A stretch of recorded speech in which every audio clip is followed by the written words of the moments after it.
This channel does not promote any violent, harmful, or illegal activities. All content provided by this channel is meant for an educational purpose only.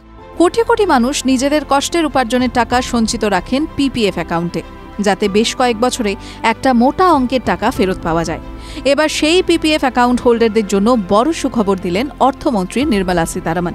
বৃহস্পতিবার তিনি জানান, এবার থেকে nominee বা মনোনীতের নাম সংযোজন বা আপডেট করার জন্য আর কোনো ফি দিতে হবে না। অর্থমন্ত্রী জানান, সরকার বিজ্ঞপ্তির মাধ্যমে প্রয়োজনীয় পরিবর্তন করা হয়েছে। ইমিডিয়েট এফেক্ট বা তাৎক্ষণিক কার্যকর করা হয়েছে এই নির্দেশ।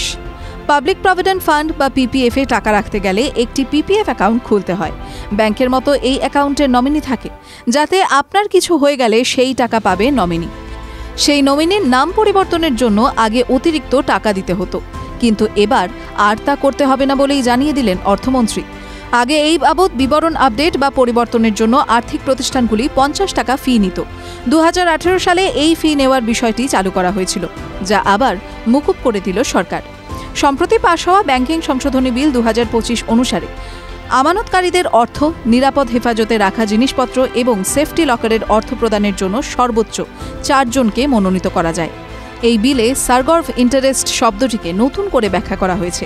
প্রায় 6 দশক আগে নির্ধারণ করা সীমা বর্তমানের 5 লক্ষ টাকা থেকে বাড়িয়ে 2 কোটি টাকা করা হয়েছে। এই আইনে সমবায় ব্যাংকগুলিতে পরিচালকদের মেয়াদ 8 বছর থেকে বাড়িয়ে 10 বছর করার কথাও বলা হয়েছে ও চেষ্টা করা হয়েছে যাতে সংবিধান অনুযায়ী 97তম সংশোধনী আইন 2011 সঙ্গে সামঞ্জস্য বজায় রাখে।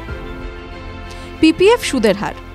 সাম্প্রতিকতম সরকারি ক্ষুদ্র সঞ্চয় প্রকল্পের হার অনুসারে সরকার সমর্থিত পিপিএফ প্রকল্প বার্ষিক 7.1% সুদ প্রদান করে। এই প্রকল্পটি বিনিয়োগকারীদের একটি পিপিএফ অ্যাকাউন্টে বার্ষিক সর্বনিম্ন 500 টাকা এবং সর্বোচ্চ 1.5 লক্ষ টাকা জমা করার অনুমতি দেয়। টিভি9 বাংলা ডিজিটাল।